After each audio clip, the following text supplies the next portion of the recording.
Tribes நேயர்களுக்கு வணக்கம். இன்று நமது சிறப்பு விருந்தினர் திராவிட முன்னேற்ற கழகத்தின் புதுச்சேரியிலிருந்து தோழர் TR காயத்ரி. வணக்கம் தோழர். வணக்கம். நடிகர் விஜயின் தமிழக வெற்றி கழகம் பாண்டிச்சேரியில 30 தொகுதியில போட்டிடுறாங்க. அதுல 28+2 நேயம்னு ஒரு மக்கள் கட்சி புதிதாக ஒரு கூட்டணி அமைத்து போட்டிடுறாங்க. வேட்பாளர்கள் அறிவித்த பின்னாடி என்ன தெரிய வருது அப்படின்னா, அதுல நிறைய பேர் பாஜக பின்னணியில இருந்து இருக்கிறதா செய்திகள் வருது. எப்படி பாக்குறீங்க? பாஜகவினுடைய முன்னாள் மாநில தலைவர் சாமிநாதன் அவர் தான் தேர்தல் ஒருங்கிணைப்பாளர் புதுச்சேரிக்கு. புசி ஆனந்தினுடைய ஒட்டுமொத்தமான கட்சியினுடைய டைரக்ட் இன்ஃபுளுயன்ஸ் இதுல இல்லாம ஒரு முன்னாள் பாஜகவினுடைய மாநில தலைவராக இருந்த எக்ஸ்-எம்எல்ஏ சாமிநாதனை முன்னிறுத்தி லாஸ்பேட்டையில களம் இறக்கியிருக்காங்க.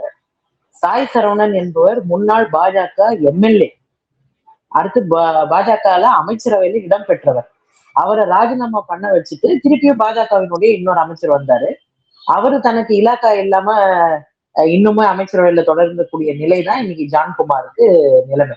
ஆனா சாய் சரவணன் பாஜகவால புறக்கணிக்கப்பட்டார் என்ற ஒரு காரணத்துக்காக கட்சியை விட்டு வெளியே இவங்களுக்கு எல்லாம் சேஃப் ஜோனா இருக்கக்கூடியதை இந்த டிவிக்கில போய் அங்கமாயிருக்காங்கிறத பார்க்க முடியுது.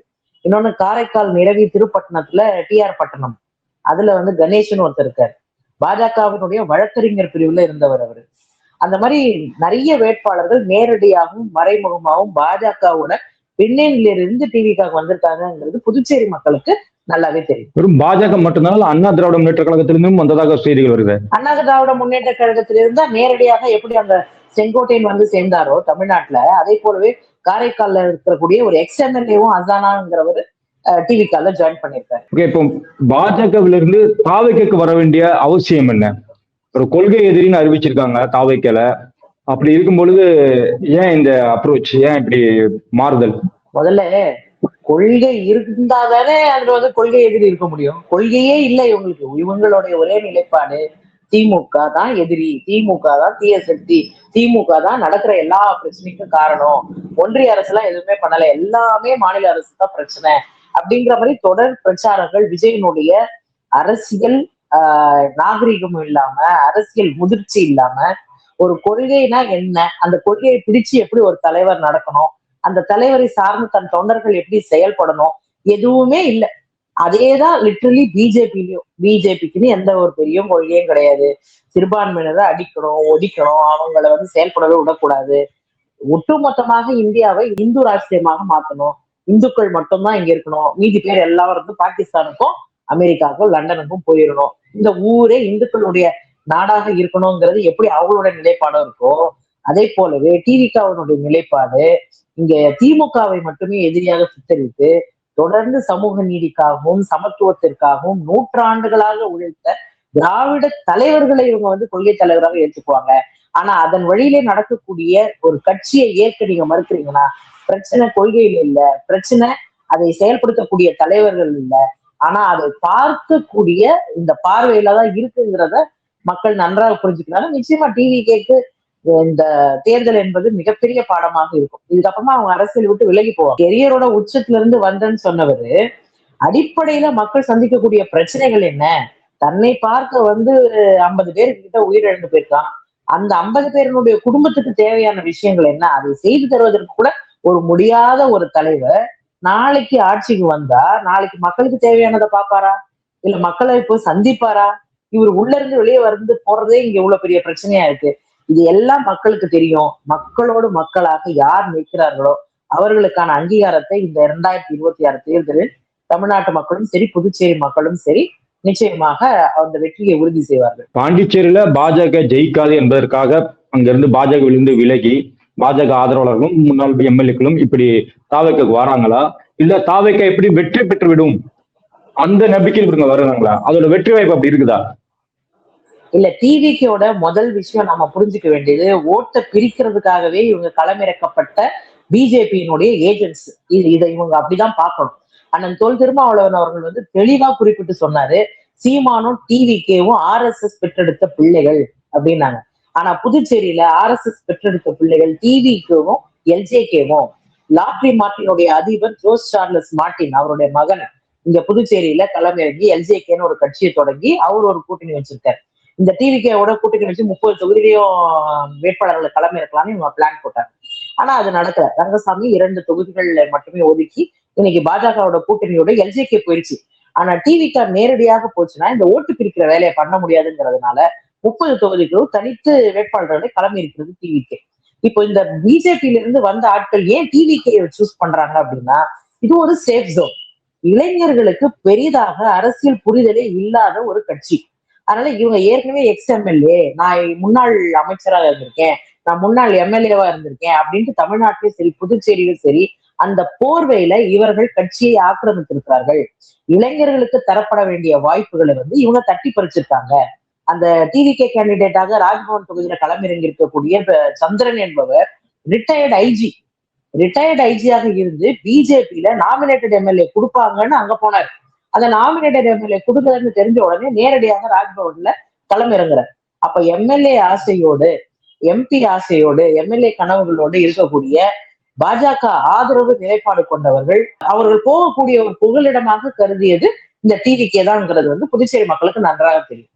இந்த தேசிய மக்கள் கழகம்ங்கிற ஒரு பேர்ல கூட்டணி அமைச்சு 2 தொகுதிகளை அவங்க கூட்டணி சேர்ந்ததுலயும் ஒரு கட்சியை ஆரம்பிச்சு கூட்டணிக்குள்ளேயே இயக்கங்களை வைத்து அரசியல் செய்த ஒரு நபர் தான் இப்போதைய சட்டமன்ற உறுப்பினராக இருக்கக்கூடிய நேரு எம்எல்ஏ.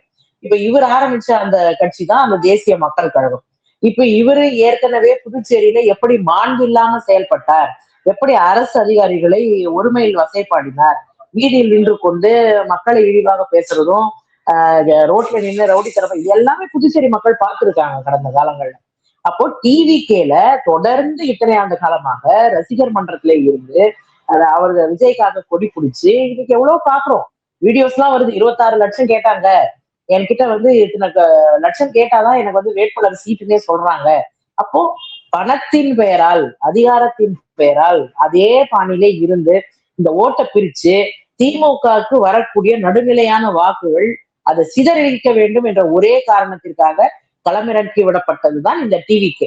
இந்த ஐஜி சந்திரன் பாஜகவிலிருந்து ரிசைன் பண்ணிட்டு டிவிகேக்கு வந்ததுக்கான முக்கிய ரீசனும் பிஜேபி நேரடியாக அவர்கள் போட்டியிட்டால் படுதோல்வி அடைவார்கள்.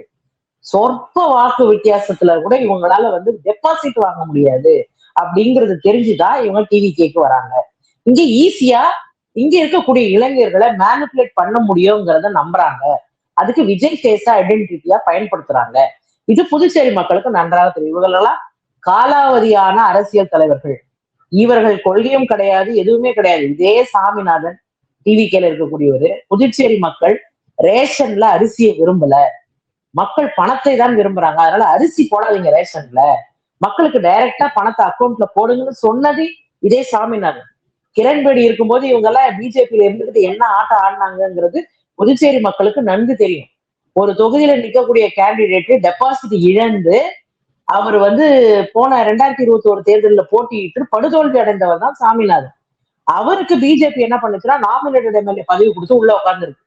அப்ப திருப்பியும் இவர் கட்சி மாநில தலைவர் பதவியில இருந்து நீக்கிறாங்கன்றது தெரிஞ்சுக்கிட்டு டக்குனு கட்சி விட்டு வெளியே தனி கட்சி துவங்கலாமா, இல்ல இந்த தேசிய மக்கள் கழகம், இந்த நேரு எம்எல்ஏ, இந்த காலாவதியான சட்டமன்ற உறுப்பினர்கள், கொள்கை இல்லாத அரசியல் தலைவர்கள், இது வரைக்கும் 7 கட்சி 6 கட்சி தாவிய தலைவர்கள், இவங்க எல்லாரையும் ஒன்னா சேர்ந்து ஒரு கூட்டணி 3வது அணியா ஃபார்ம் பண்ணலாமாங்கிறது தான் இவங்க ஏற்கனவே 1 வருட காலமாக சிந்திச்சு கொண்டிருந்தவர்கள்.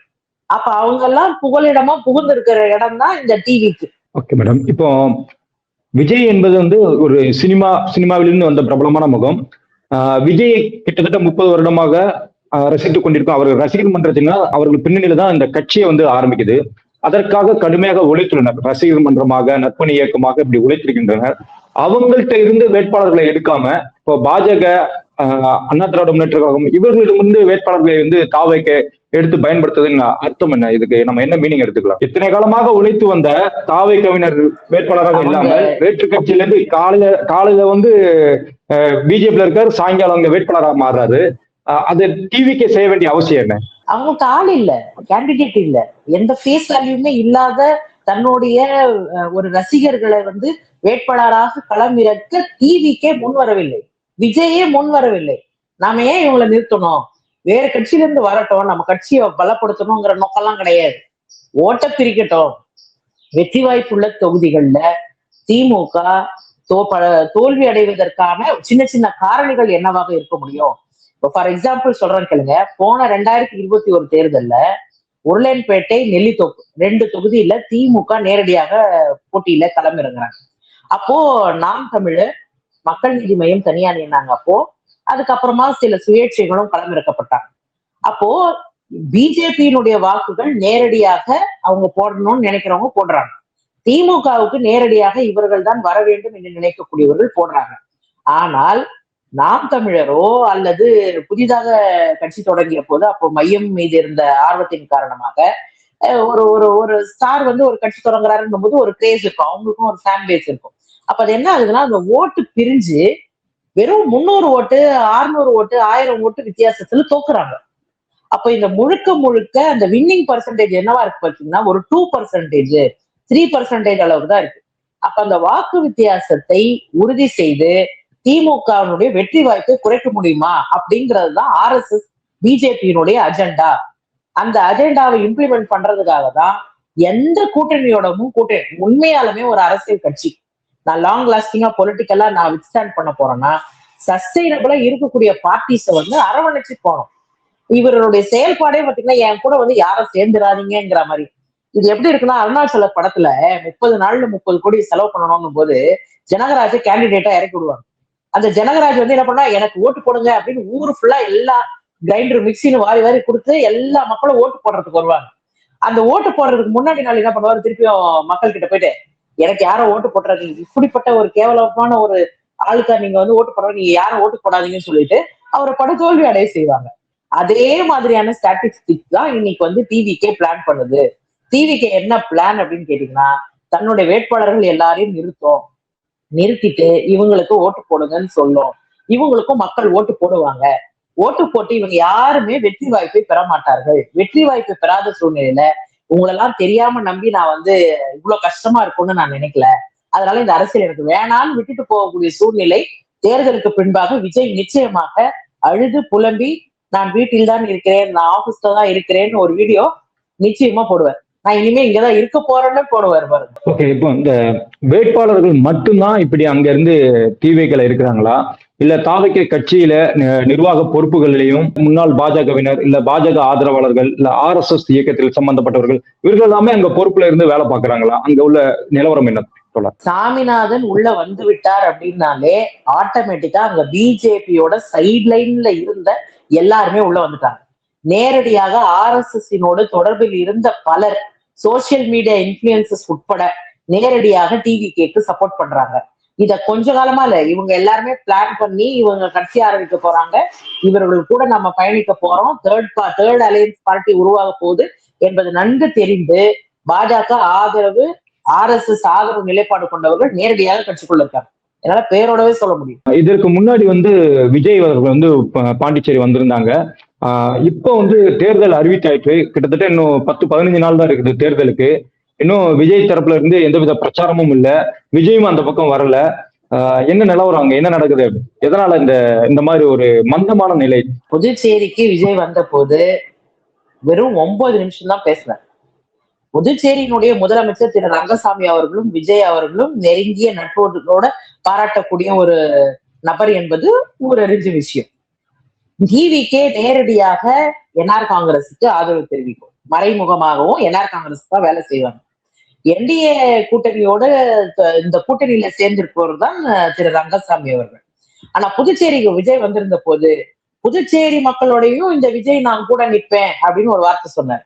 வந்துட்டு இங்க ரேஷன் கடைகளே திறக்கல, இங்க வேலை வாய்ப்பே இல்லை, புதுச்சேரி மக்கள் எல்லாம் கஷ்டப்பட்டுட்டு இருக்கிறாங்க. ஏன் கஷ்டப்படுறாங்க? அதை ஆளுகின்ற அரசாங்கம் யாரு, அதனோட முதலமைச்சர் யாரு அப்படிங்கிறதையே சொல்லாம நேரடியா திமுக ஒரு தீய சக்தி, திமுக இங்க புதுச்சேரியில எதிர்கட்சி, அதை பத்தியே பேசாம நேரடியாக மோடியை திட்டாம நேரடியாக பிஜேபியை திட்டாம 5 ஆண்டுகளாக புதுச்சேரியை வந்து பெஸ்ட் புதுச்சேரியா மாற்றுவோம்னு சொன்னாங்க. Business hub, education hub, spiritual hub, tourism hub, இந்த 4 ஹப்பையும் நாங்க உருவாக்குவோம்னு சொன்ன மோடி அவர்கள் புதுச்சேரிக்கு இதுவரைக்கும் ஒரு துரும்பை கூட கிள்ளி போடவில்லை. தேர்தலுக்கு பின்பாக புதுச்சேரியை வந்து சந்திக்கவே இல்லை. ஆரம்பித்து வைத்த திட்டங்கள் எல்லாம் கிடப்புல போடப்பட்டிருக்கு. வேலை வாய்ப்பு இல்லாததுனால புதுச்சேரியில் இருக்கக்கூடிய இளைஞர்கள் வெளி மாநிலத்திற்கு போய் வேலை செய்ய வேண்டிய அவசியம் இருக்கு. இதையெல்லாம் புதுச்சேரியினுடைய பிரச்சனை. அதை பத்தியே பேசாம இவரோட டிக்கெட்டை இங்க பிளாக்ல விற்கிறதுக்கு ஏஜென்ட்டுகள் இருப்பதை போல இந்த பிஜேபியோடைய மறைமுகமான கூட்டணி வைத்திருக்கக்கூடிய இந்த டிவிக்கு புதுச்சேரிக்கு வந்து ஆட்சியை பிடிக்கிறதெல்லாம் கிடையாது.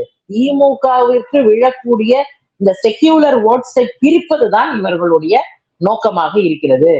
திமுகவை பற்றி யாரும் சிந்தித்து விடக்கூடாது. திமுகவினுடைய அரசாங்கத்தினுடைய திட்டங்களை மக்கள் கொண்டாடக்கூடாதுங்கிற மனநிலையில தான் இவர்கள் வந்து ரசிகர்களுக்கு சொல்லக்கூடியது என்ன, கொள்கை எதிரி நீ சொல்லிட்ட, பிஜேபி கட்சி எதிரி வந்து எங்களுக்கு திமுகன்னு சொன்ன. நீ திமுகவை திட்டியே, நீ பிஜேபி இது வரைக்கும் எத்தனை மேடையில திட்டின, எத்தனை மேடையில மோடியை பத்தி பேசின, எத்தனை மேடையில அமித்ஷாவை பத்தி பேசின, என் ஓனர் கோச்சுக்குவாங்கன்ட்டு பேச மாட்டீங்களா? உங்க ஜனநாயகன் படத்திற்கு தடை விதித்தது யாரு? உங்களுக்கு வந்து சான்றிதழ் கொடுக்காம இன்னைக்கு அந்த படத்தை முடக்கி வச்சிருக்கிறது யாரு? திமுகவா? ஒன்றிய அரசாங்கத்தினுடைய கட்டுப்பாட்டுல இருக்கக்கூடிய இன்னைக்கு எல்லா துறையுமே ஒன்றிய அரசாங்கத்தினுடைய கட்டுப்பாட்டுக்கு வந்துருச்சு. இன்னைக்கு அதிகாரம், இன்னைக்கு அரசு வேலையில ஒருத்தர் 1 லட்சத்துல இருந்து 5 லட்சம் 7 லட்சம் வரைக்கும் சம்பளம் வாங்கணும்னா இன்னைக்கு ஒன்றிய அரசினுடைய ஆதரவு இல்லாம ஒன்றிய அரசினுடைய பதவிகளை வகிக்க முடியாது, அதிகாரத்தில் இருக்க முடியாது. இடி ரைடு, சிபிஐ ரைடுன்னு போயிட்டு ரைடுன்னு போக வேண்டியது. இன்னைக்கு அதே விஜய் வீட்டுல ரைடு போனது யாரு? இன்னைக்கு அதே ரைடு போன ஆள் இன்னைக்கு டிவிக்கால என்ன பதவியில இருக்காரு? அப்போ இதை எல்லாத்தையும் மக்கள் சிந்தித்து பார்க்க வேண்டும். டிவிக்கே பிஜேபியினுடைய நிழல் முகம்.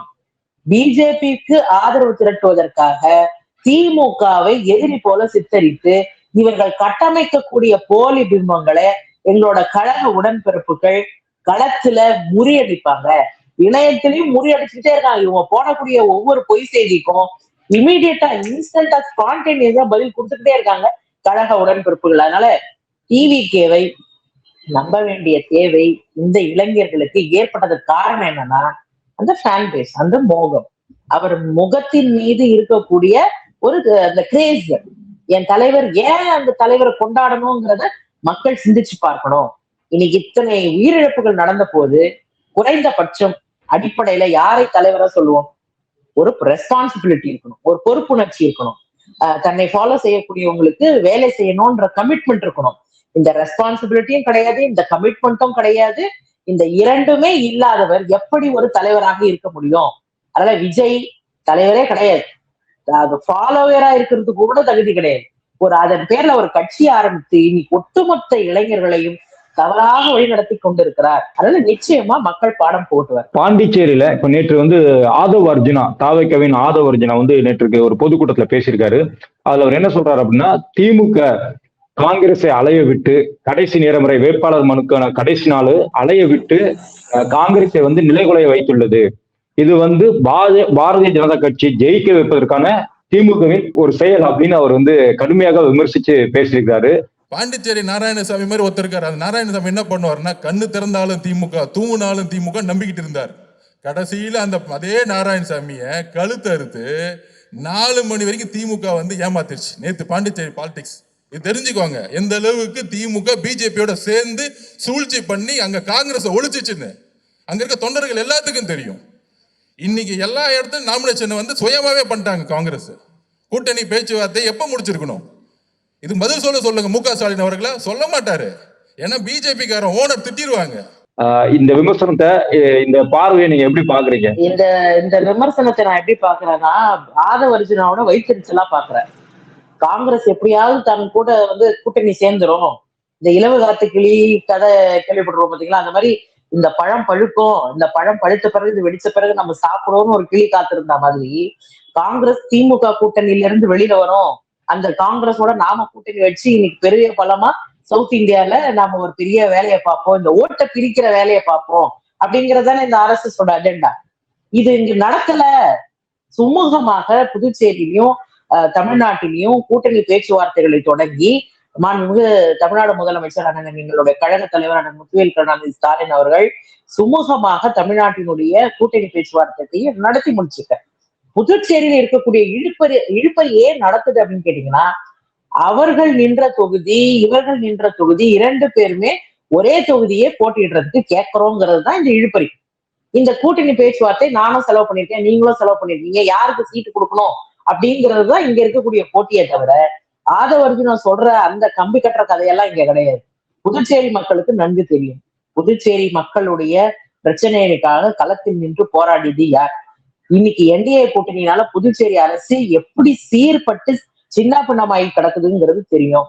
இதுவரைக்கும் புதுச்சேரியில ஒரு அரசு பள்ளிக்கூடம் கூட திறக்கல, புதிதாக அரசு கல்லூரியை கூட திறக்கல. ஆனா 400க்கும் மேற்பட்ட ரெஸ்டோ பார்களை புதுச்சேரியில திறந்திருக்காங்க. புதுச்சேரியினுடைய நிர்வாக சீர்கேடுகளால 11,000 காலி பணியிடங்கள் புதுச்சேரியில் இருந்தோம், வெறும் 4,500 காலி பணியிடங்கள் தான் இதுவரைக்கும் நிரப்பப்பட்டிருக்கு. இது வரைக்கும் தமிழ்நாட்டுல நீங்க ஒரே ஒரு ட்வீட் போட்டாலே உடனடியாக அந்த கோரிக்கை நிறைவேற்றப்படும்னு அந்தந்த கன்சர்ன்ட் மினிஸ்டரே மெசேஜ் பண்றதையும் ரிப்ளை பண்றதையும் பார்க்க முடியுது. ஆனா புதுச்சேரியில நீங்க உண்ணாவிரதமே இருந்தாலும், புதுச்சேரியில எத்தனை நாள் நீங்க ஒரு போராட்டம் நடத்தினாலும், இரவுல பனியிலையும் மழையிலும் கஷ்டப்பட்டாலும் உங்க பிரச்சனை என்னன்னு கூட வீதியில இறங்கி கேட்காதவர்கள் தான் இந்த பிஜேபியினுடைய கூட்டணி இருக்கவங்க.